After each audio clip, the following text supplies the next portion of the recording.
Lawrence Neal here, and welcome back to High Intensity Business, your one-stop shop for elevating your hit business and fueling your passion for high-intensity training. This is episode 436, and I am joined by Borg Fagerli, whose name I try not to butcher. Borg is a trailblazer in health and fitness and best known for inventing Myo-reps. Borg champions individualized nutrition and training with a blend of science and hands-on experience. He offers a fresh perspective on holistic well-being, guiding many to their peak physical and mental potential. Borg, great to see you again. Thank you for coming on the podcast. Yeah, thank you for having me. You're very welcome. So, look, we did a podcast a long time ago, and it was great.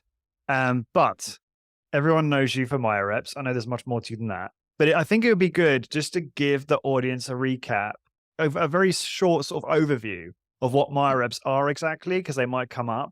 And then obviously I will link to the previous podcast if people want to go more in depth, because I think we go really in depth in that one. And I think I try and challenge you on a whole bunch of stuff as well. So can you give us an overview of Myo-reps so we can understand what that is?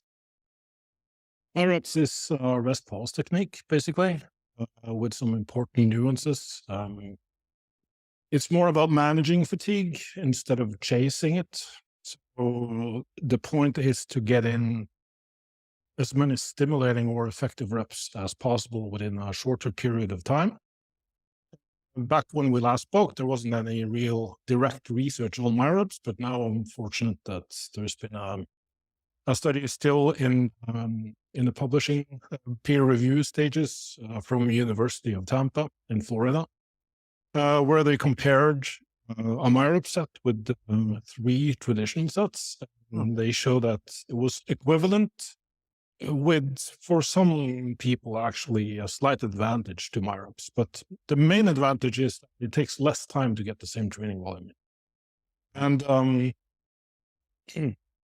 what that study did, that they kind of were forced to do to equalize the total volume, was to go to failure on each set. Whereas I prefer to sort of stay at 1 to 2 reps in reserve until the very last mini set, where it's fine to go to failure. But it's generally about taking the first set close, like in the proximity of failure, so that you achieve a high recruitment level, you reach as many muscle fibers as possible, the commonly known Henneman size principle. And you then insert rest periods to regenerate some phosphocreatine and ATP levels so that you can extend the set and so kind of stay in that effective stimulating zone by inserting the rest periods and just keep doing mini sets. It's quite intense, so I generally don't recommend doing more than 1 Myo-rep set. And that seems to be equivalent to approximately 3 up to 4 normal sets, depending on how many mini sets you're able to do. Okay, got it. Awesome. That's actually set up the rest of my questions really nicely. I love what you said there, managing fatigue, not chasing it. We're certainly going to talk about that. And I saw that, is it true that Arnold Schwarzenegger is using Myo-reps? Did I see that on your Facebook? That's pretty cool, right? You're the childhood idol of yours? Yeah, that was so very, like the 15-second, what's it called? The highlight of my career, I guess, 15 seconds of fame. So that was quite funny when someone shared it with me, that he had talked about it in his newsletter. Norwegian strength coach, has created this training method, Myo-reps, and he's been using it quite successfully himself. And so that was, and then Myo-reps, or the training method, suddenly got this kind of boost again, where Men's Health wrote an article about it.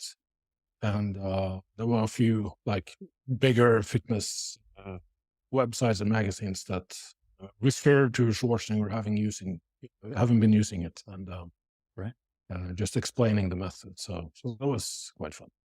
And was it a recent article, that one you shared on your Facebook about Arnold Schwarzenegger using it? Was it published this year, I believe, wasn't it? Yeah, it was this year, just a few months ago. Okay, so all those after effects, those other media outlets picking it up, that was recent as well, obviously. Yeah, wow. So have you seen like a direct transfer to like traffic to your website and people buying your programs and stuff like that? Kind of. I mean, it's been, I've been more active in social media recently. So Yeah. that was just good timing for me, since I just started publishing more, and then this happened, and so it kind of boosted that presence, I guess. So I grew my Instagram by about 4,000 to 5,000 new users since the beginning of July. So that's really Oh, good. that's excellent. Yeah, and I obviously was looking for your Facebook in prep for this, and I really like some of the graphics that you do, like the slideshows to make various Mm. points and educational stuff. So I'd recommend listeners go and check that out. So that's your Facebook is just your first name dot last name, isn't it? I think, or they can just search Yeah, your name I to have find it. I have a private profile, and I just can't figure out how to share directly from Instagram to my Facebook page. It keeps Ah. sharing to my private profile instead. So, Oh yeah, the joys of Meta and trying to figure all that nonsense out. yeah. I've had issues with that. Um, okay, so good stuff. Thank you for the overview. That's perfect. So, I was revisiting this concept and just some of your training stuff in general. I just had some few questions. Um, I'm fascinated in the idea of recovery and how you have to kind of modulate certain training variables to support recovery. And you said that actually, if you go to failure and you don't, sorry, if you don't leave reps in reserve and you go to failure, and then you do like a Myo-reps set, I might be getting this slightly wrong, so you might have to correct me. That you have to be careful because you might not recover in 48 hours. This is what most people tend to recover from.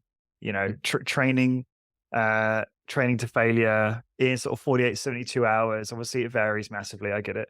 Um, and you were saying that actually, if you do that, and this is way I understand it. This is part of the rationale for having a rep in reserve is so that you don't overtrain and you get the volume, additional volume, which you believe to be an important mechanism for more hypertrophy and strength and other outcomes. And and you mitigate overtraining. Basically, is that am I accurate in that explanation? Yeah. So, I mean, there's so many directions we can go in here, but Yeah. what we do know from the volume research is that once you stratify into short and long rest, it seems as if short rest periods do affect muscle recruitment levels, recovery, and it kind of seems as if you need more volume once you do shorter rest periods. But that's when you compare like moderates to high volumes. When it comes to shorter volumes, it doesn't seem to be that important. Like there was just this recent study, I was just reading it yesterday, which compared 3 traditional sets to a rest pause set, which was very similar to Myo-reps. And in this study, the rest pause technique was much more effective, both for strength and hypertrophy. It seems at those volume ranges, there might even be some advantage to doing a rest pause technique. Perhaps it's, I don't know, muscle recruitment, perhaps it's just getting in more effective reps, whatever it may be, that perhaps people don't, when they have longer rest periods between, and you kind of need to build up to that recruitment level again, that somehow they hold back a little, whereas in a rest pause set or Myo-rep set, people just invariably end up closer to failure, regardless. And So, why? Go ahead. yeah. Yeah. Sorry. No, go ahead. Go ahead. So maybe that's what's going on there, but um, I think once you begin to look at and review the research from the lens, like the perspective of the understanding of shorter rest periods being more fatiguing, and also requiring, because it lowers the quality of each set, requiring more volume to make it work, then you can sort of begin to sort the research into, okay, so if we sort it into short rest and long rest being 2 to 3 minutes, then we see a much more reliable dose response curve, which is like a bell curve. So the very first set, we do get between 50 to 80% of the maximum stimulus achievable. And each subsequent set, meaning set 2, 3, and 4, has a gradually diminishing return on investment.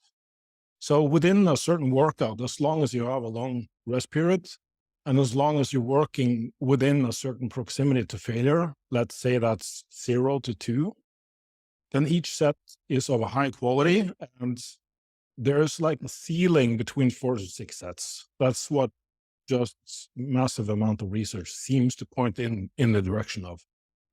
Do you mean, sorry, in a given workout, is this, or? In a given workout for a muscle. Yeah. Okay. So I think it's kind of misleading to begin to look at volume per week, because how many of those workouts you can get in a certain week will depend heavily on individual recovery. Yeah. So you almost got to you almost got to look at just days between instead of weeks. Yeah, and I mean, individual recovery rate seems to be. I mean, I've had like younger guys that just, you would think have a really good recovery rate, and like 4 sets would wipe them out for a week. And I've had Sounds like me. Yeah, and I mean, and that's kind of where the frequency research kind of only looks at averages, and on an individual level, the variability is huge. Whereas when you look at the volume research, like within one subject, the difference between a single set and multiple sets is very tiny compared to the difference between subjects. So, like, I could have, let's say, from a single set, maybe 80% of gains, whereas 3, 4, maybe 5 or 6 sets would perhaps get me those additional 15 to 20%. And that my rate of muscle growth compared to yours, for example, might be 40 times more dramatic than my individual difference between a single and multiple sets. Yes. So that's kind of where the problem lies when you try to interpret, when you stratify according to volume, and you say, well, this group trained with this volume and that trained with the other volume. The individual results are so huge. Which is why you need a massive sample, right? Which we just don't have, right? Exactly. Yeah. Got it. Sorry, hopefully I didn't cut off the climax to your point there. I mean, that's where I tend to see that these internet debates and people even calling each other names like they're idiots because they think this volume or that volume is better is so misguided and just kind of missing the forest for the trees. Because I do believe, and this is where my perspective on the individual tailoring of volume and frequency for an individual, we kind of need to agree on a systematic approach to it, where we're more results and data oriented, like looking at each individual person's rate of gain and adjusting the volume according to that, instead of, well, this study says we should be doing, because that's a study of averages. It's not a study on individuals. And I totally agree. And you talk about, I think in your kind of philosophy that, you should see an improvement every week. If you don't, there's something wrong. So can we talk through that quickly? Like how people listening to this, if they're trying to figure out the right, volume, intensity, frequency for their training. Can you talk about how you would review one's training performance and then adjust these variables based on that to make sure someone is always improving? Because I know so many people that are plateauing, and plateauing is a very loaded word. I did a whole podcast on it with Luke and James not too long ago, where it's so many variables. How do you know if you've plateaued? You might be improving in some other variable. But if we're just looking at, I guess most people are, a lot of people listening to this are obsessed obviously with muscle growth and hypertrophy. So you're effectively saying that if you're plateauing in reps or load, then effectively that's going to come to a halt as well. So can you give your thoughts on that and just talk us through how we go about measuring our own performance and adjusting accordingly? Yeah, that's kind of what I'm saying when it comes to being data oriented or results oriented. So obviously we first of all need to account for that person being able to recover well. Like there's not anything particularly limiting in their lifestyle. So like we do know beyond maybe 300 to 500 calories of a deficit, that can put the brakes on muscle protein synthesis and muscle growth. And if you're dieting, then that kind of, it makes things much harder. Sleep deprivation, we also know, can affect that tremendously. And just generally being more stressed. Like I've seen research showing that students during their exam periods went from 48 hours to 96 hours of recovery time from a single training stimulus, which is kind of huge, Yeah. So Wow, I do 50%. think, so I do think that frequency More than that. should probably, and volume should accommodate that person's lifestyle. Are you, many studies use students during like a semester where you can see some major difference between the proximity to exams, not proximity to failure, but proximity to exams. And so accounting for all of those variables, what we do know is that as long as you're training sufficiently hard, meaning 0 to 1 reps in the reserve, and you're absolutely sure that it's your 0 to 1 rep in the reserve. So this again is where we know, and everyone that's ever been in the gym training people know that when a person say they're done, they don't have any more reps in them, you can almost in 99% of cases motivate them to do at least 1 more rep, and sometimes up to 5 more reps. So is it really a 0 to 1 rep in the reserve, or is it possibly 5 to 6 reps in the reserve? You kind of need to control for that, first of all. And if you do, we do know that a single set is probably going to, in most cases, drive progress. Like the stimulus from that single set is like the light switch is now on. So there is going to be some light. And then we just see how long does it take for recovery to happen. And it's usually on the order of, I would say 24 to 48 hours, barring any of the circumstances I just mentioned, where it can be twice that. So you would need to account for that in your frequency. And genetic factors as well. Some people just need a lot more. Yeah, sure. I mean, if you're very, very fast switch dominant, it seems as if you just need more recovery time, you have like a deeper inroad into your recovery. And whereas if you're more slow twitch dominant, whether it's a muscle group or like your individual fiber type makeup, it can vary between individuals, obviously. It seems like you can go back to the gym sooner and tolerate more volume, and you can do more work in total and a higher frequency as well. Yeah.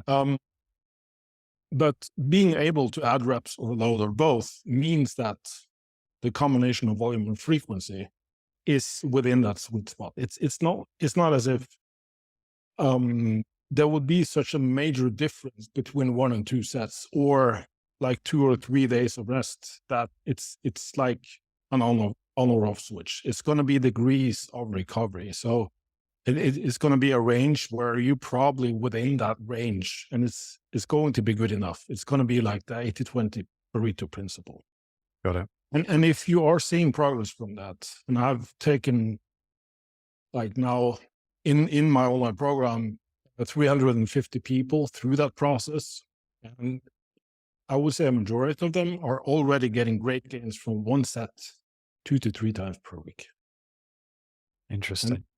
And for quite a few weeks as well. And is that typically split routines or whole body workouts? It's I give them a selection of templates to choose from. So it's like 2 days per week full body, 3 days per week full body. If you know that you are if you don't have the optimal recovery rate, then I would suggest maybe an upper lower split 3 days per week. So you kind of train the lower body twice 1 week and once next week.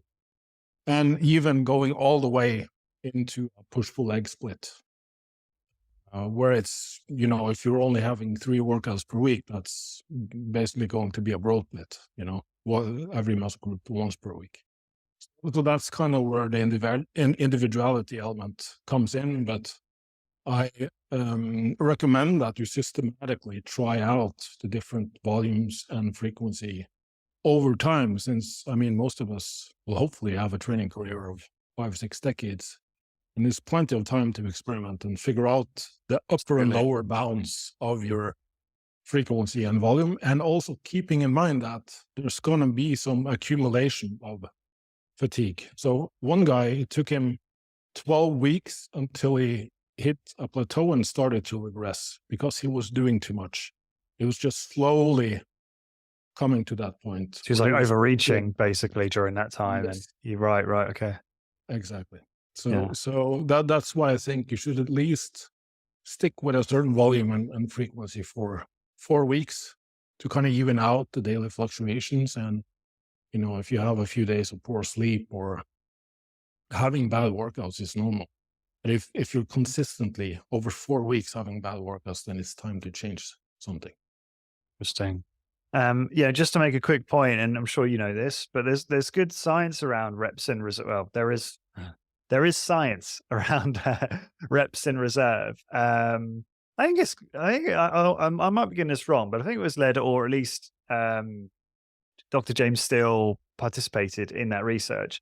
And if I'm getting this right, and maybe you've got a better memory than me, Borg, the trainee had terrible ability to predict reps in reserve, the untrained. It was like, in some cases, like 4 or 6 or something, which is crazy. Yeah. Was it more, right? Yeah. And the trained person had slightly better, but it still was off by a couple, but it gets better with training. So that's a bit of a problem, isn't it? And can you speak on that? Have you got any thoughts on that? Like how you get people more in touch with actually what their RIR is exactly? Yeah, I mean, we even have professionals. We have like huge influencers. I'm not going to name names, but that's been claiming their training to failure. And when you watch videos of them, I mean, you could tell that guy has at least 4 more reps in them if they really push. I've seen them. Yeah. Yeah. Looking at like the rep speed and effort involved, I would certainly think that they have more in them. And so if you're consistently just holding back, then sure, it makes sense to do more volume, to do more sets, because you need to make up for the lack of the proximity to failure, basically. And I'm not saying that necessarily 0 reps in reserve is better than 1. It kind of seems as if the neuromuscular fatigue from just squeezing out the final rep and just really, you know, taking 10 seconds to lift the weight can be so hard for some people to recover from that. I would say perhaps keep that 1 rep in reserve and maybe just come back sooner into the gym, like have a slightly higher frequency. It will allow for that, I think, or just do an additional set. Okay. Interesting. So it's like a breaking point where you can see each rep closer to failure, having sort of this linear increase in effectiveness. And then that final rep, it's like a breaking point where it might be a point of diminishing returns if you're doing more volume. Mm-hmm. Mm-hmm. If you're just doing a single set, I would say it's fine. Okay. And you really feel, just to reiterate, that in a lot of cases, that last 15, 20% of muscle growth is it's helpful, or this, sorry, let me rephrase. So that last kind of 15, 20% of muscle growth is achieved for some people through that additional volume. And obviously Myo-reps is one way of doing that. Because the reality is, if you're always just training to failure and that's just standard protocol and trying to increase volume that way, you're overtrained and you might hit some kind of wall in terms of hitting your potential. Is that, I know there's probably so much more variables and nuance to that, but is that a good summary of your kind of view around this? Yeah. And I don't even think it makes sense to cycle it. So, I mean, right. for a certain period of time, push yourself to failure, maybe not on all muscle groups or exercises, but at least figure out if you're truly pushing as close to failure as we deem necessary. And some have been really surprised, like we just, mentioned here, that some figured out, wow, when I stopped a set, that was actually 5 reps from failure. Because they're so grindy that the final few reps that once their perception of effort increases to a point where they figure I just have one more rep in me, then it's actually 5 more when they really push themselves. So trying to recalibrate that sense of proximity to failure, I think is a good idea, but there's such a huge difference in, I've seen some just burn out completely after only a few weeks of training to failure. And I've seen some just make almost no gains unless they're pushing really close to failure. So it's such an individual response there that I just encourage experimentation. I mean, if you don't know, then you haven't tried it. And do you think that if people get this wrong, that it can really stifle their potential? I do, yeah. I think we can't discuss volume without discussing proximity to failure, and vice versa. We can't discuss proximity to failure without accounting for volume. So, Okay. and even then, when you look at meta reviews and look at like the research as a whole, even Schoenfeld, like a few years ago, published this meta review showing that 3 sets per week provided like 5.4% on average gains in muscle mass, whereas 18 sets, like 6 times the volume, provided 10.7%. And that sounds like, well, you're doubling your gains, but in absolute terms, it's only 5% more for 6 times the volume.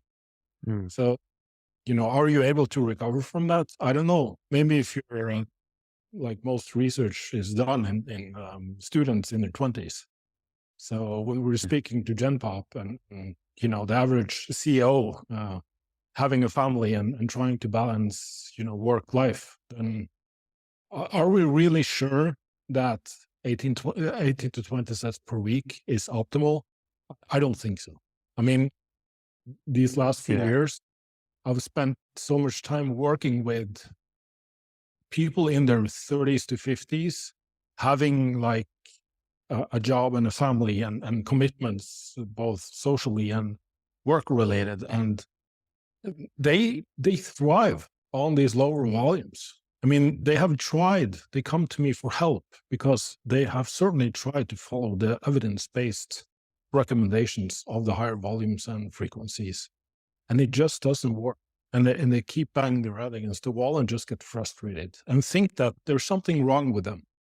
When in reality, none of the research they are basing their programming on takes into account average people in their 30s to 50s. It's mostly based on students in their 20s that have much better recovery resources available. Yeah. That's fascinating. I totally agree with that. And, I'm just curious, I know this is mostly probably anecdotal, but I'd love to hear, have you worked with many people in HIIT? Now, just to be clear, like I think obviously a lot of people that gravitate towards HIIT tend to be hard gainers, right? Because they've tried a lot of stuff, hasn't worked, and then maybe HIIT's finally worked for them, or they feel it's the most kind of rational training approach, right? They read, Body by Science and consume a bunch of stuff on HIIT, and it's a very compelling argument as to why it's why it's a good way to train. And I'm just curious though, have you worked with many HIIT guys and girls who claim they've kind of hit their genetic potential and then modified it to really see improvements, or most of your clients being people who come from more kind of traditional resistance training backgrounds? I'm just curious if you've got any anecdotes you can share with us, obviously without mentioning names, of course. But any stories or anecdotes you can share on if you've been able to make some real differences in people from this particular niche? Oh yeah, for sure. I mean, Wow.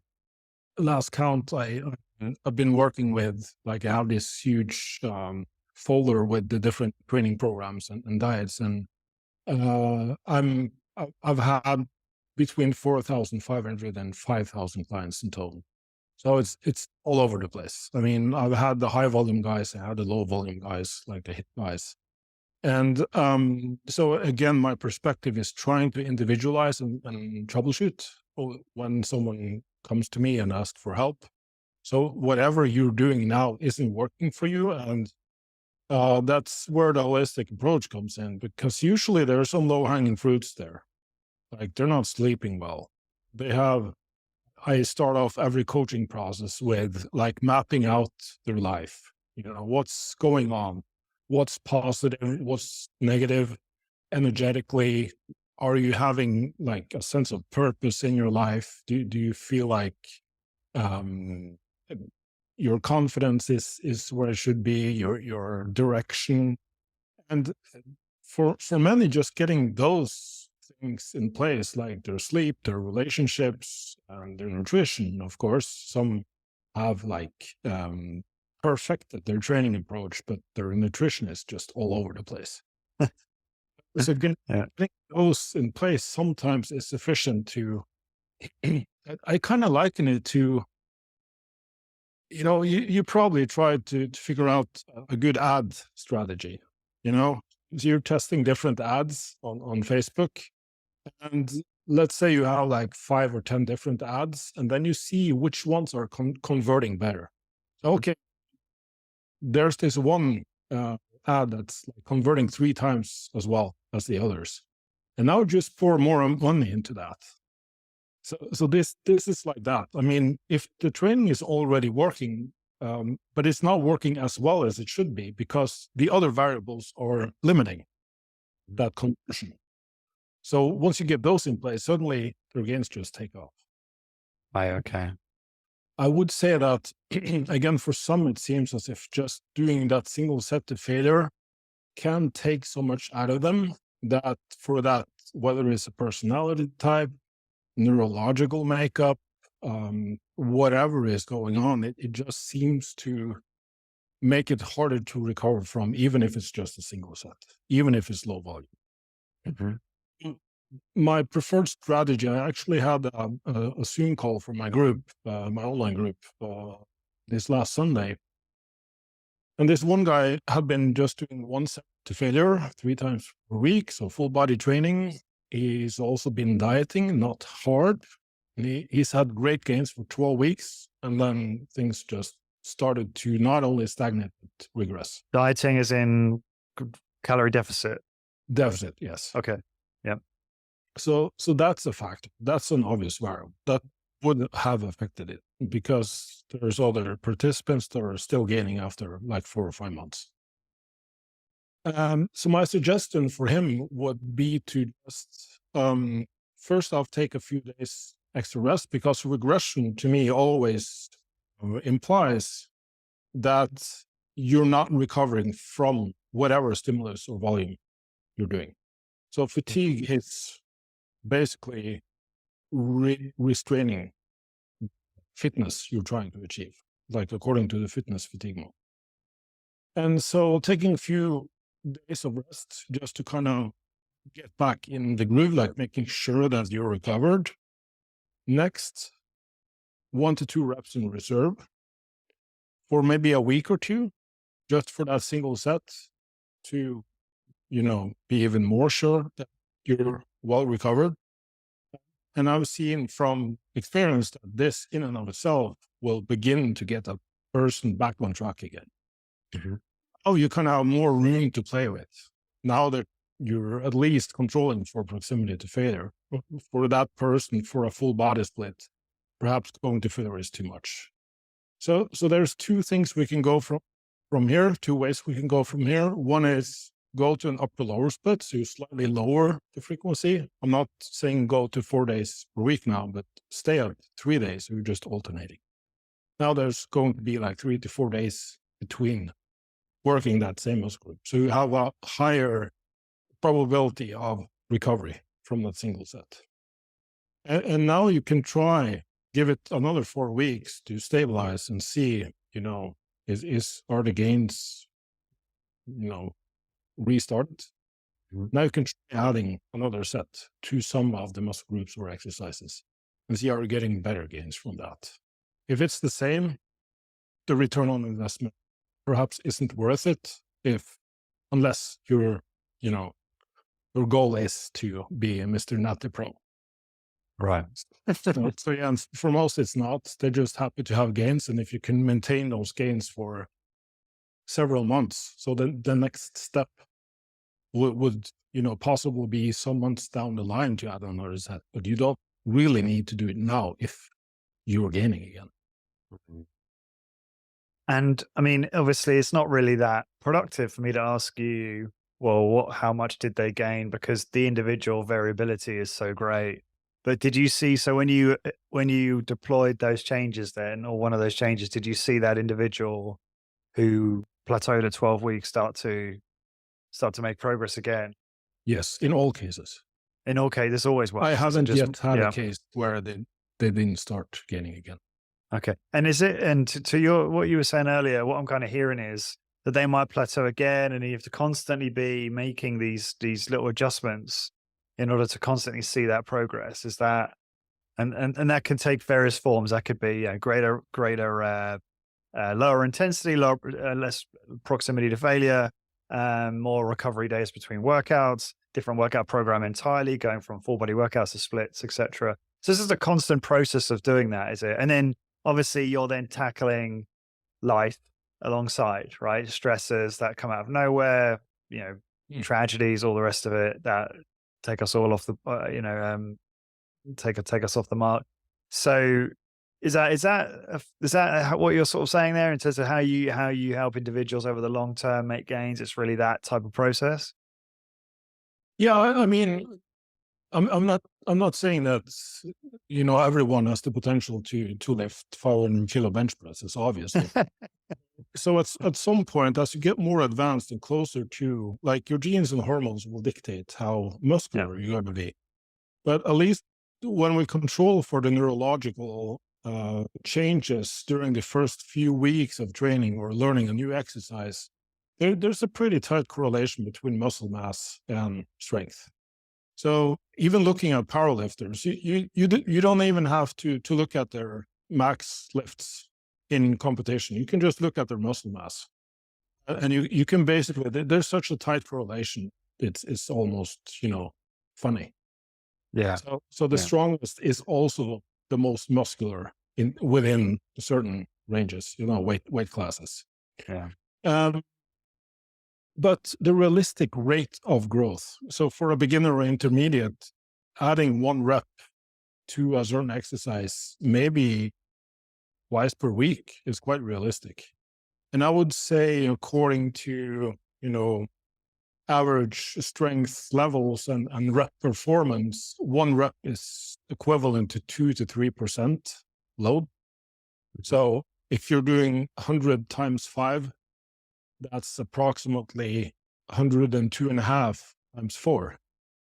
If you follow my math. Okay, got it. Yeah. So like a 2.5% difference in loads is approximately equal to 1 rep difference. Mm-hmm. Mm-hmm. And so being able to add a rep or being able to increase the loads 2 to 3% at the same rep count are both viable. I would call that a success. Yeah. But as you get more advanced, it's going to be harder. I mean, it's harder to judge whether you got another half rep, because the rate of gain, instead of being 2 to 3% twice per week, or maybe every week, now is perhaps every other week. Mm-hmm. And so there's 2 strategies you would probably have to implement to account for a lower realistic rate of growth, because you're now closer to your genetic and hormonal max. Mm-hmm. One would be to use micro increments. So now we bring out the fractional plates. And that's a tried and tested method from just being able to progress over a longer period of time. Instead of adding 5 pounds to the bar every time, now we just add maybe 1 pound, 1 kilo, or half a kilo. The other would be to perhaps bring in more exercises in the rotation. So since strength is the more sustainable quality, you don't really have to do the bench press every week to see strength gains anymore. So perhaps now every other week you do the bench press. So every time you're back to the bench press, you're able to add a rep or add 2% load. So you kind of stretch out the progression to accommodate the realistic rate of progress within your level of advancement, basically. It can be quite intimidating for people, can't it? This can get quite complicated, do you think? Yeah, and that's where I think just, using an app or just, Sure. having a few rules to follow where, Yeah. that's what I try to teach in my program, and just a stepwise strategic process to, okay, so that's where you are in your level of advancement.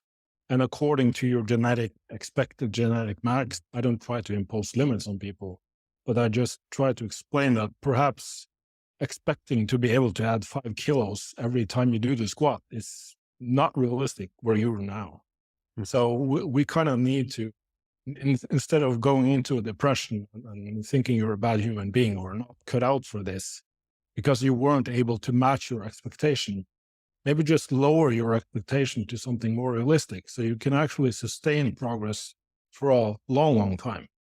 And then I haven't even begun to discuss introducing different like rep ranges or training strategies, or, to kind of, because the psychological perception of how much you're enjoying training can also affect your results. So we need to ensure that while research tells us this rep range or that exercise, but if you're not enjoying it, you're probably just going to get stuck based on that alone. So we need to, make training fun.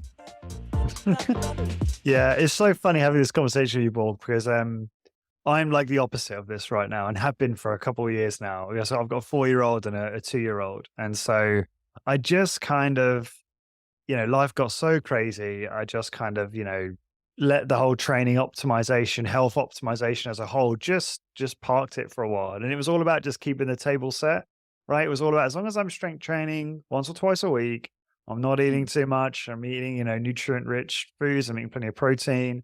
I'm getting as much sleep as I can. That was good. And I feel like I've just really done that for like the last few years. And, I'm in a pretty good shape, but definitely not really been thinking about optimizing and seeing what I could achieve, right? Now things are getting a slightly different. Things are a little bit easier. We're getting a bit more sleep and there's a bit more flexibility and that kind of thing. So I'm thinking more about it. And I'm listening to you and I'm thinking there's so much value in what you do, because obviously there's the guidance, there's all the programming, which is super important, but it's the accountability and it's the measuring, isn't it? It's like Peter Drucker said, what gets measured gets managed, or what gets measured gets improved. And it's so true. And, I have a sort of a paid membership service where we help HIIT business owners grow their business. And we got a little accountability group in that for just tracking weights, body weight. Yeah. And I'm just terrible, because the only way I'll make sure I do this is if I weigh myself every time I take a shower. And then some days I'll shower later. And then obviously the variables are different because you've eaten or whatever. So it's good to obviously do it at the same time, first thing in the morning. I do like the idea of, I think it's Alex Hormozy talks about this, where it's like, and this is probably also a James Clear thing about habits. But if you're going to do this stuff, it's about making it like autopilot, right? Like if you look at your existing routines and just, put your protein powder in your car, or put it where you're going to make the coffee so it's right there, sort of thing.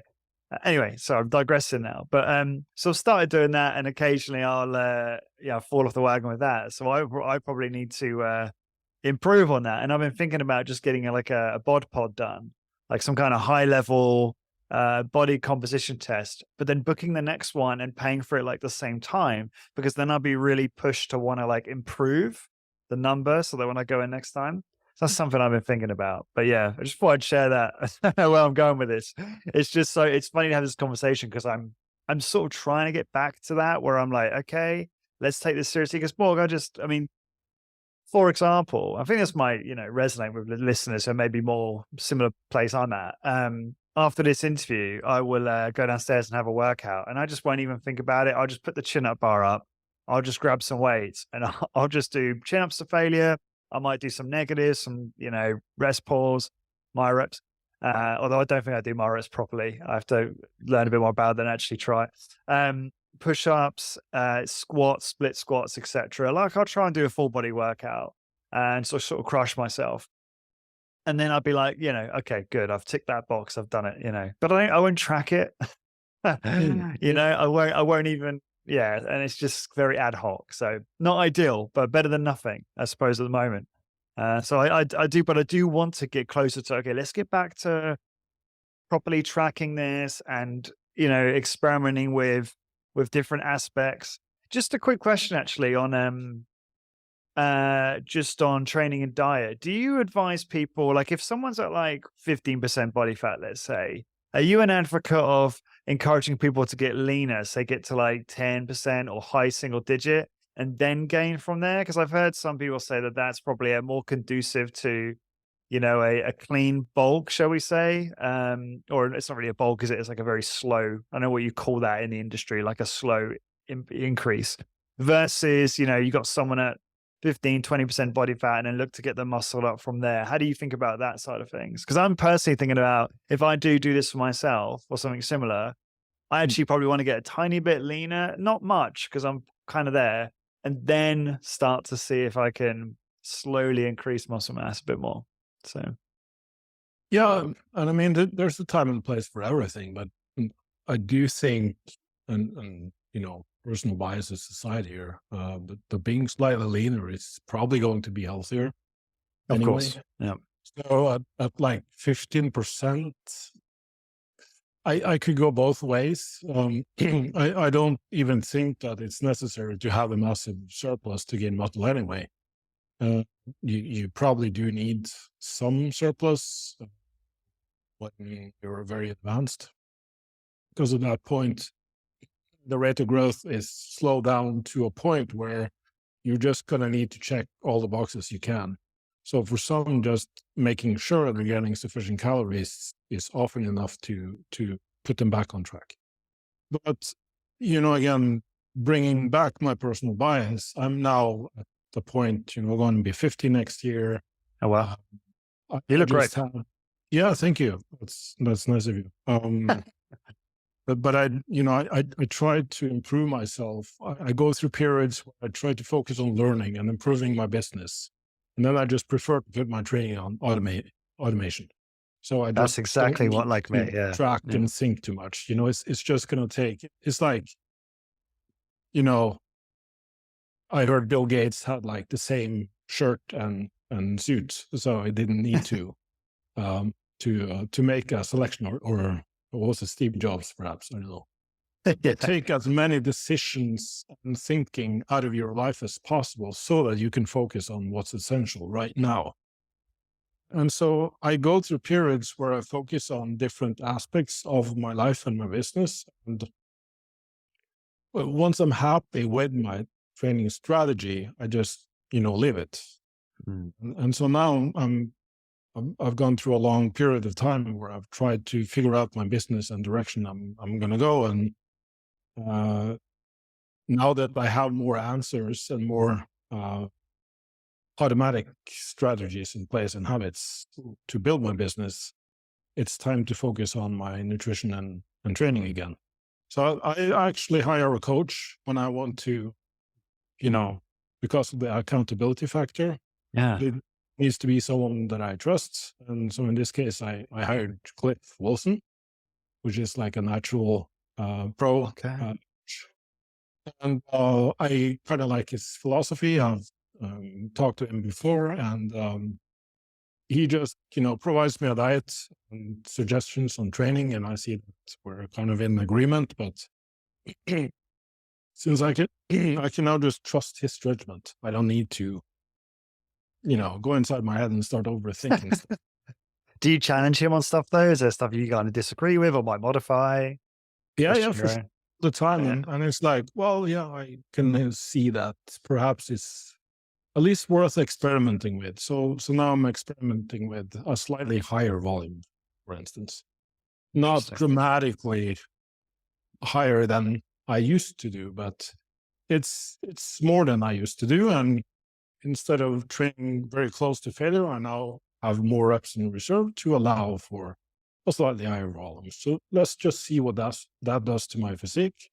And I'm also now going to try to get leaner. So it's probably a good idea to not train so hard, close to failure or heavy weights. Because with my, the last program strategy that I've been following the last 9 to 10 months or so, I got so crazy strong in some movements that, I went off hormone replacement therapy, and back in my bodybuilding days, I was using higher doses of testosterone and different stuff to, Okay. really maximize things. So it kind of surprised myself too that with this strategy and quite minimalistic training, I was able to surpass some of my previous lifts with way less pain and inflammation to boot.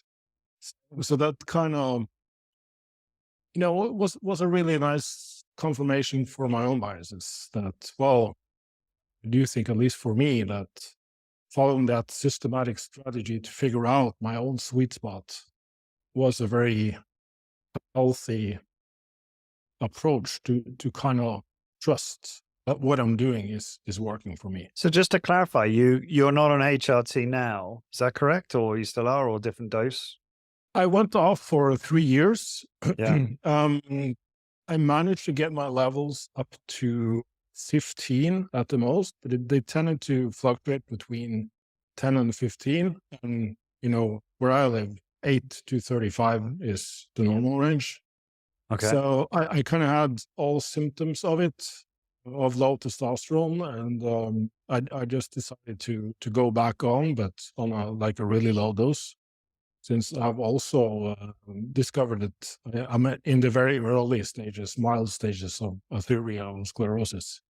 So I do have the plaque formation around my heart, and I don't want to, take 10 to 20 years off my life by chasing muscle mass. Is that So I'm sorry to hear that, Borg. Is that a genetic condition, or is that brought on by lifestyle, or both, if you don't mind? most likely, since my grandfather had heart disease at a very young age, and he died in his 70s. My father died from cancer when he was like 52. So he probably didn't have time to develop that. And I'm like going to be 50, so he just, discovered mild plaque formation. And so I just went in for a check because I wanted to make sure. And they Sure. saw that, wow, you have some process going on there. So it's probably, wise to address it as soon as possible, because that's going to, Yeah. before, if it was 20 years ago, they wouldn't start treating until you actually got the disease, like you had chest pains and maybe even suffered a heart attack. So it's now just a good idea to start treating before you even get there. And so I have been for many years also experimenting with like lower carb diets and carnivore diets and high saturated fat intake. I was kind of the LDL denialist camp. I had like elevated LDL for probably 10 to 12 years. Okay. And now that I've kind of, read more about it and looked into the research and talked with some knowledgeable guys, then I do think that perhaps not for everyone, but it's certainly a very direct causative factor in the risk for developing atherosclerosis. So I've chosen to address that. I managed through lifestyle to cut my cholesterol levels in half first. And then I added a statin on top of that. So now I'm like below the normal range there. I don't have any side effects of that either. So, as long as I do have like a higher probability of prolonging my life, then I choose to do that. Yeah. Interesting. And do you mind me asking how much was your LDL elevated? Do you remember what the metric was, the number? Yeah, I believe the cutoff is around 2.8 or something, and mine was around 5. So 5.5 or something. So it was like double the upper. Yeah, mine's elevated too, and it's probably from a similar diet, high fat, high protein kind of diet. High protein's, more high fat. And as you say, you were very clear there to caveat what you said, which is I appreciate, which is you could be incorrect, it could be a red herring. From what I've seen, it's not clear cut that it's it's a strong, that's causative, right, for heart disease. Many, Um, for sure. so say that again, sorry. Yeah, there's many variables involved for sure. Yeah, yeah, So but it's interesting. It got me thinking. Sorry, go ahead. I just listened to Sigma Nutrition and Alan Flanagan. I think has a lot of good stuff. So I'm like a first principles kind of guy. I just whatever I believe in, I try to find evidence for that, but I also try to find evidence for the opposite perspective. So what if the opposite is true? Mm, When it comes to this, um, might help, can't hurt. And if I don't see any direct damage from getting my cholesterol levels down, then as long as I have an existing condition, I just don't want to take, I don't want to take my chances. yeah, fair So enough. Yeah. I'm not 100% sure, but perhaps for some individuals, because I have seen, like, I'm a member of the LMHR group, Facebook group, Dave Feldman's group, Lean Mass Hyper-Responder group. Okay. And like many people there with elevated cholesterol, and they do have like calcium scores that are really elevated, Mhm. but you see some that manage to reverse their atherosclerosis with a ketogenic diet. So Oh, now the reality again, it's like it's just I don't think that's we know. confusing, isn't it? It's very confusing. Yeah, because there's other variables going on there as well, and so what are you doing now? And don't mind me asking, like in terms of your personal diet, like what changes have you made there to address your situation? Um, I brought my fat levels down to like 50 or 60 grams per day. So Mhm. like percent of calories. And since, I'm back on like low doses of um, testosterone again, I don't really need the fat to support my hormone levels anyway. So I feel safe in doing that. I keep my protein pretty high. I used to be around 150 grams. Now I'm around 200 because I just like eating protein, but it's leaner protein sources. And, just a selection of carbs like potatoes, sweet potatoes, fruits, berries, and yeah, generally just try to maintain a lower fat diet. And since I'm currently also trying to lose fat and get really lean with Cliff Wilson soap, then Yeah. it's kind of, yeah, a sweet spot for me right now. I'm losing steadily and I don't really do a lot of cardio either. Like beyond a certain minimum level to maintain 20 to 30 minutes zone two stuff Hmm. 3 times per week. I might introduce high intensity intervals later, but for now, with my current training, then it's probably just going to interfere. I see. Okay. Interesting. Thank you for sharing that. So let's see. Just aware of time and just looking at things I really, really cannot not ask you. So I want to ask you, actually, obviously I saw I'm not on social media very often, but I did go on it once and I saw that you kind of disappeared for a while doing a bit of soul searching and you came back with a really insightful post. And one of the quotes from that post is you took some time to work on yourself, refine thoughts and ideas, address a struggle that you've been dealing with, which is imposter syndrome, which is, I think, very easy. Maybe it's the same for lots of different industries and people, but it's very easy. I can see how that could really manifest itself in your space. Um, can you talk to us about that? Like what did you do? Like you came off, like how long were you gone for? What sort of process did you go through to figure out your own path going forward? And what does that look like now? Or what's changed? Mm. Yeah, I was away for probably 3 years. I think 2.5 to Wow. 3 years. I just, barely posted, just once in a while. When inspiration struck. I spent much of that time just working one-on-one with clients closely. Um, like before, it used to be a lot of online email. Now I was just, talking to people on a weekly basis. So it was way more personal. And just, being able to participate in different life stories and journeys was really insightful for myself because, it's like what they say, the universe is your mirror. So you kind of get to work with people going through some of the same challenges and thought processes and mindsets that you do, and helping others to perhaps even helping others process something you still haven't been able to process yourself was also interesting to me. And I guess I kind of took some time off because it just became a little frustrating too. I mean, I've been in this game for 25 years, and I do believe I have some insightful knowledge to share, but it kind of drowned in others just being better at marketing, being better at promoting themselves, and just, I'm not going to blame the algorithms, because algorithms is people, people just watch more of the stuff that's more engaging. And what I'm promoting is kind of boring. I mean, there's nothing extreme about it. It's like, I warn against extreme diets. I warn against extreme volumes. I hate that stuff. It's not sustainable. So where I'm at, it's more like, well, the sustainable approaches, even the wealthiest people in the world have, like Warren Buffett. I mean, his rate of, or return on investment for his investments isn't that impressive. 20%, isn't it? Something like that.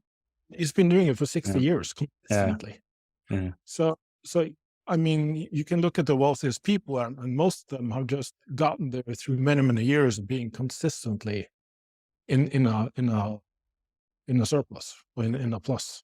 That's kind of what I think about training and dieting as well. You just, you look at the small stuff, yes, but it's only to optimize the realistic rate of gain overall, so you can sustain it and maintain it for a long period of time, so that it actually matters.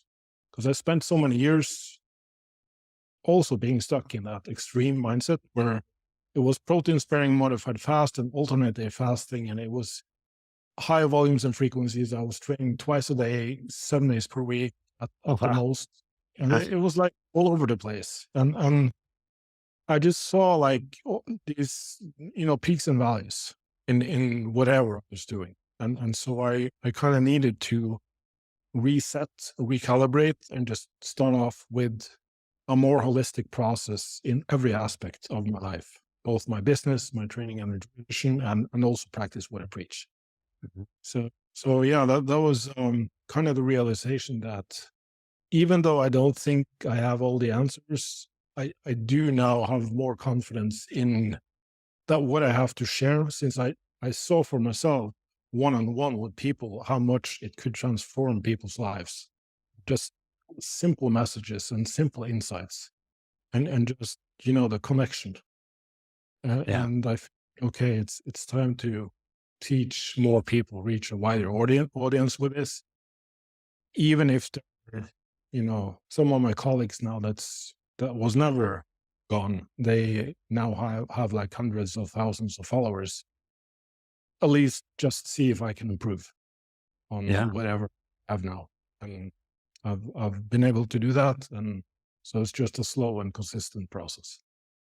Yeah, I really resonate with what you're saying. Like, I mean, I've always been had a big focus on like the product. If the product's really great, then you don't necessarily have to be as good as the marketing. And I'm certainly not, I do very little with regard to, high intensity business. Obviously I have the podcast, but beyond that, I don't really do too much, and I'm trying to get better at it as well. But yeah, it is frustrating because you see people in my space or people in your space who are just so hyperbolic in their copy and their promise, and you're like, it's just nonsense, So no, I get you. Yeah, no, I think the world needs more Borg. I think, you should absolutely have full confidence in your ability. And I'm excited for the people that work with you. I think you're great, and I think your approach is sound. I think it's fascinating. And so I don't want to see anything like this stifle people like you. We need you, Borg. So keep doing what you're doing. Just before I let you go, just a couple quick questions. Although that never really happens, does it? I ask you a question and we talk for ages. Um, let me see. So I'm just curious, what has been for you? I mean, you work with so many people and you've done this for so long. So throughout your career, what has been the most challenging misconception to debunk when it comes to training and nutrition or getting results? Can I take a guess? Is it probably the volume issue? Is it the more is better? I think so, yes. I think, and at the core of that is the belief that some study can tell all of us what's optimal for you on an individual basis. Yeah. I think that's kind of the perspective that I try to convey, that sure, research can guide us and point us in certain directions, but you're just going to have to start walking that path yourself and put one foot in front of the other and see where it leads you, and be more oriented towards the path you are on and not everyone else's path. So yeah, there's many layers to that, but definitely the most of my clients just, well, because now we live in a world where we're just bombarded with impressions, like successes and recipes for success. And it's so difficult to parse and figure out what's good for me. Because what you're seeing out there is, I mean, there was even a book published a few years ago that here are the most successful businesses and why they're so successful. And like blueprints and recipes for being that successful. And similarly enough, after only a few years, 80% of those businesses were bankrupt. Yeah. Yeah. Survivorship bias. Yeah. Exactly. Yeah. And it's a lot of survivorship bias out there. We get exposed to discover that's the woman's success, and it can be just a combination of things. Sure, hard work, we have some commonalities that we can all be on, but beyond that, it's just an individual journey. And sometimes doing the opposite will work better for you than, following. So true. It's so situational, isn't it? It's so looking at everyone's context is totally different. Like my situation is so different to yours and many of the people listening. And it's like trying to figure out what works best for your particular scenario. I had a friend of mine share a video today with me. It's a YouTuber interviewing all these kids that are millionaires. Yes. And they're like, 18, 20, and they're millionaires and they've all built businesses and they, made their first 100 grand when they were like 12 or 15 or whatever. And they're all very interesting and very smart and likable and like fair play to them. Like they've definitely deserved their success. They've worked hard. They've failed a lot in that short amount of time as well. But it's so, and even I miss this sometimes. It's so important to watch that and realize there's an invisible graveyard. There's a survivorship bias. There's so many people who've tried, because all the tactics, a lot of the business tactics are around e-commerce and content creation, this type of thing, which, I'm sure there's probably a lot of people who've got very similar strategies, maybe even exactly the same, who just haven't succeeded, and there's different situational elements. And also, and I remember Doug McGuff telling me this actually. He said people just don't recognize how lucky they are, because luck does play a big role as well. And obviously luck is somewhat, a lot of that is out of our control. I'm not trying to say this to like, just dispirit anyone or encourage, if that's even a word, discourage, sorry, anyone from pursuing success, because obviously I'm a very ambitious person. I strive for achievement and that kind of thing, but I'm also trying to keep a kind of a good sense of reality at the same time, right? And not be negatively affected by this kind of media, because it's so pervasive now. To your point, it's everywhere. And it's like we have to stay grounded and realize that we are all on our own journey here, It's very wise.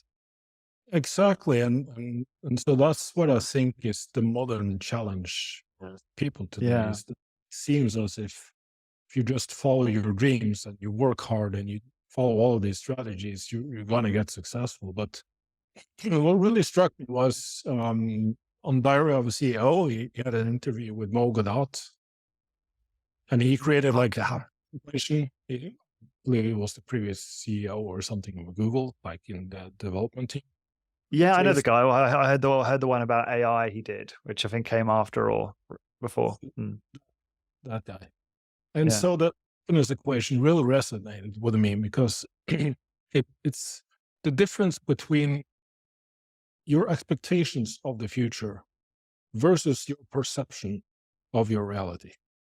So there's like many layers. It's like the expectation, if the higher the expectation and your perception of your current state, the difference between those, if you're dreaming of like a big house and some money, then almost by default, you're going to be unhappy. Whereas your Yeah. perception Yeah. state, I mean, I'm relatively healthy. Yes, I have mild heart disease, but that's also in the future. So we can kind of manage that. I have a great family. I love my girlfriend. We've been together for 10 years. I have a beautiful son that I, also love, and he loves me back. And so the circumstance is way better than probably 95% of the population on like an objective level. But still, I go through periods where I'm just so unhappy because I'm not where I probably should be or think I should be with my business or my success or my, you know, being well known or respected. So I kind of try to manage my expectations and focus on the now, even though it's cliche, cliches are usually true, and just be present, be in the moment. What can I learn? Be process, journey oriented in the goals, you know, following recipes for, being an influencer or whatever. I just think Wow. it takes away from so much of your possible life quality because the potential for a high life quality is probably there. You just don't realize it because there's so many layers of perception and expectation. Do you remember any more about the happiness equation? Did he give any sort of like tips or tactics on how you go about, like you said, being more in tune with the process, with the here and now, realizing actually for most of us, I know there's exceptions, that actually life's quite good and we're doing okay, and we should be take that into account. Yeah, I do recommend his book. I mean, his book is, I Right. mean, he wrote it in honor of losing his son. Yeah. And his son, telling the stories about him was a very likable guy that was really present and just uplifted the spirit of everyone around him. And it was like a freak incident where he went to the hospital Yeah. for some simple procedure, and they made a mistake, and he died. And that just inspired him to write the book and to reflect on, the meaning of life, the purpose of life, what makes us happy, why aren't we happier? Because he'd spent so many years just, buying cars and living the life of someone wealthy instead of actually enjoying his time with his family and being more grounded. So, yeah, it just really resonated with me, but it's awareness. I mean, it's just going through again a strategy of taking stock of where you're at in your life and Yeah. focus more on the learning and what's the purpose of my life. Perhaps it's not about what if you're never successful. I mean, what if this is what life has to offer? How can you make every day meaningful instead of all moving it into the future of whatever expectation you have or what you want or dream for. Yeah. Um, yeah. Yeah, thank you for that. It's just so interesting because I think I've been very lucky with my partner, my missus is very different to me. Like I would be far more future orientated, risk taker. She's far more conservative in that respect, like low risk, very low maintenance, very much like look how great our life is. We've got two healthy kids and we live in a lovely city. We live in Galway in Ireland. We make okay money, etc. Like, what are we miserable about? Whereas I constantly need to be grounded in that.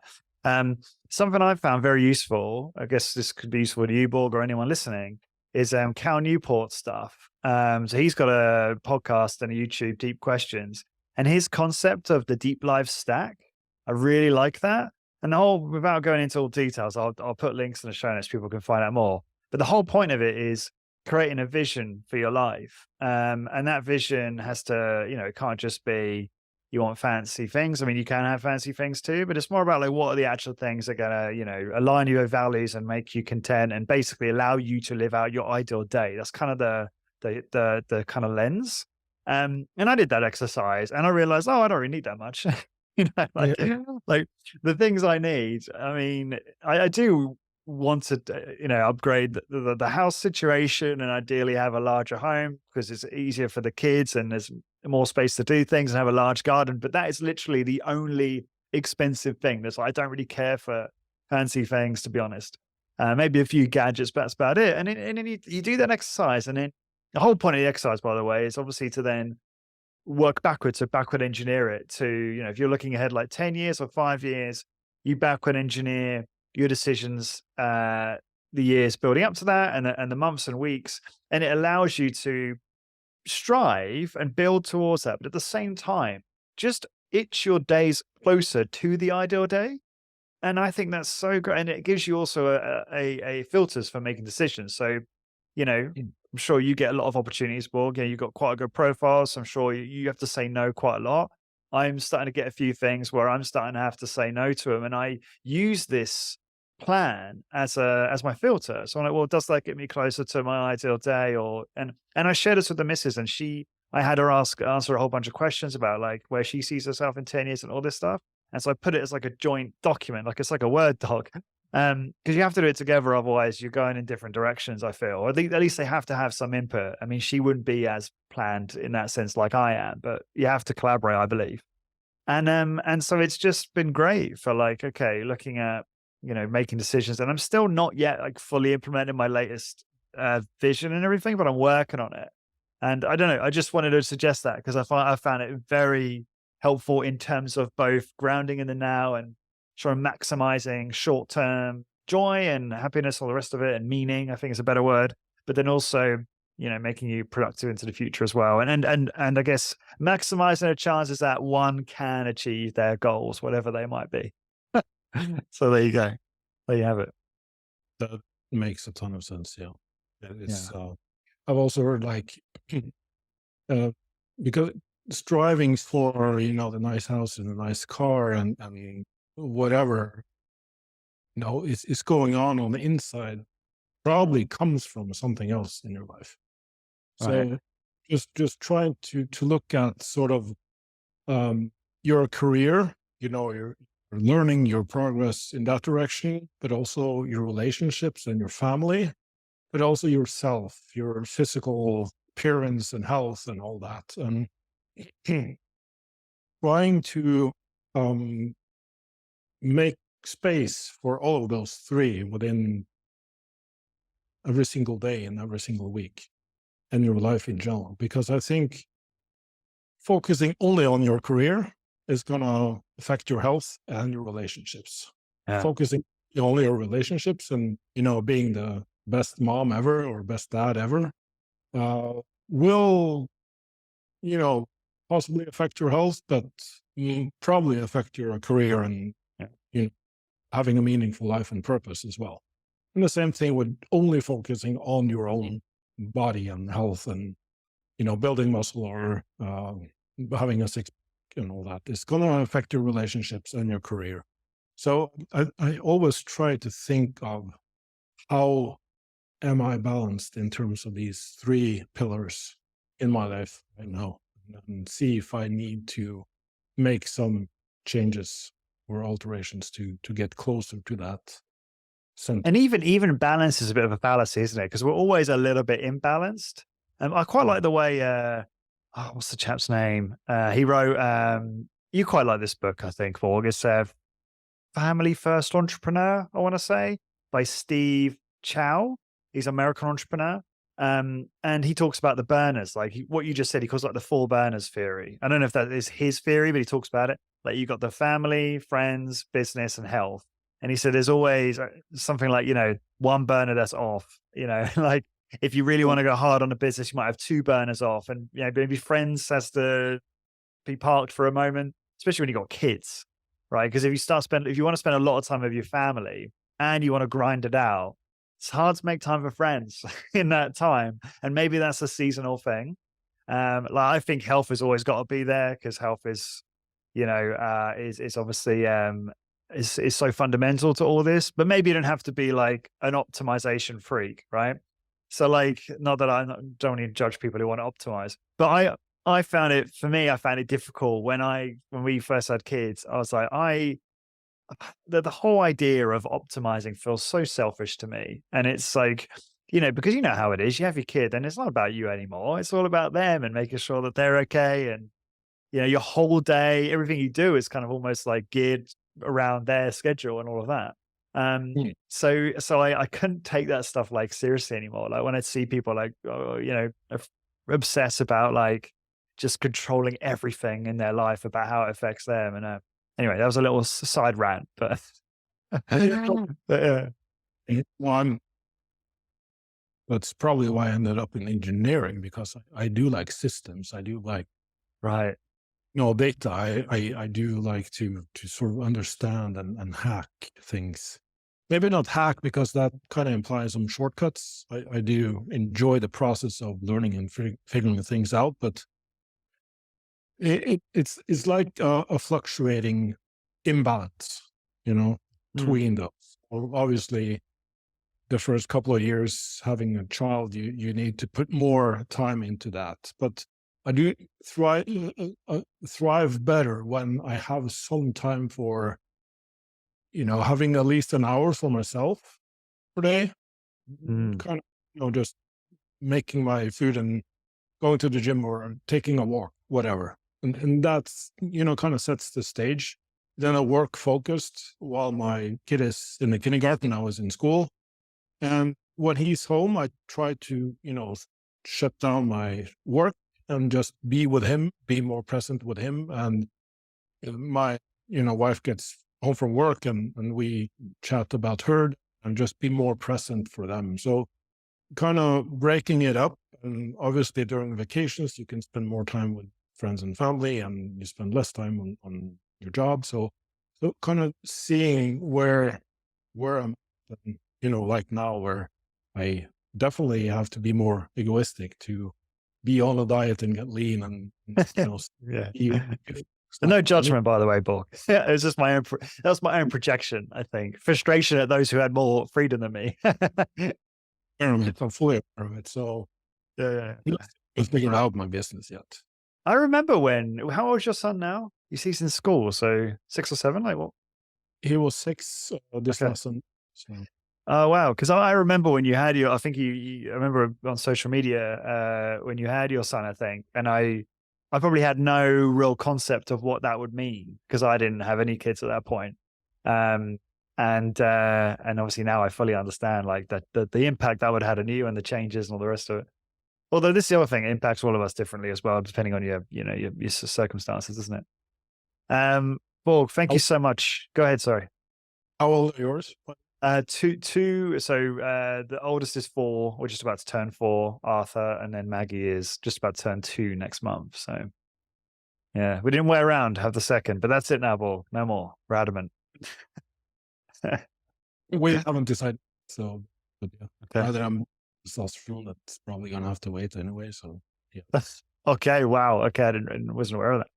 All right. Well, look. Thank you so much again for making the time today. This has been awesome, Borg. Really appreciate it. Really enjoyed the path the podcast took. We changed subject quite a bit there. Standard. So tell us what's the best way for the listeners to keep posted on what you're up to and find out more about you? I would say my Instagram is the most updated now. I'm slowly going to transition into YouTube as well. Oh, very good.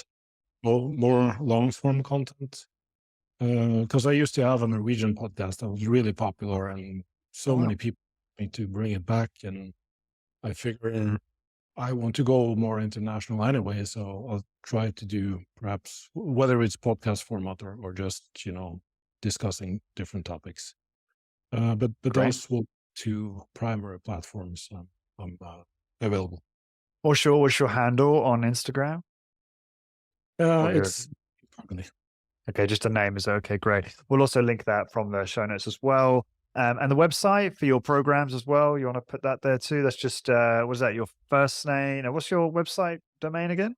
forgivefargally.com. And there's a Okay. link to the last program. And I just kind of overhauled the whole thing and removed a lot of the old articles. And I was just, Yeah, I noticed that. I was quite sad about that. yeah. But, it's just, here's the revised updated Myo-reps article. I'm working on revising the book as well. And, the short and sweet guides to get muscular and strong, basically. Oh, no, you do have your articles still there. I thought you'd take them down. Yeah, I see that now. I just 2 articles. I removed all of the, contest prep and stuff that was like 12 years. So Okay, very good. Yeah, so look, I'll put that all in the show notes as well. The audience can check that out. I encourage you to check out Borg's program as well. The last program sounds very enticing. I can see that being very valuable. So thanks again so much for doing this, Borg. Really enjoyed talking to you, as I knew I would, because you're such a deep character. Not just about training. There's so much more to you, and I feel like we could talk for hours about all this other stuff. Maybe we'll jump on again another time if you're open to it. And it's an honor. Thank you. I appreciate that. And yeah, for everyone listening, to get the show notes for this episode, please go to highintensitybusiness.com, search for episode 436. And until next time, thank you very much for listening.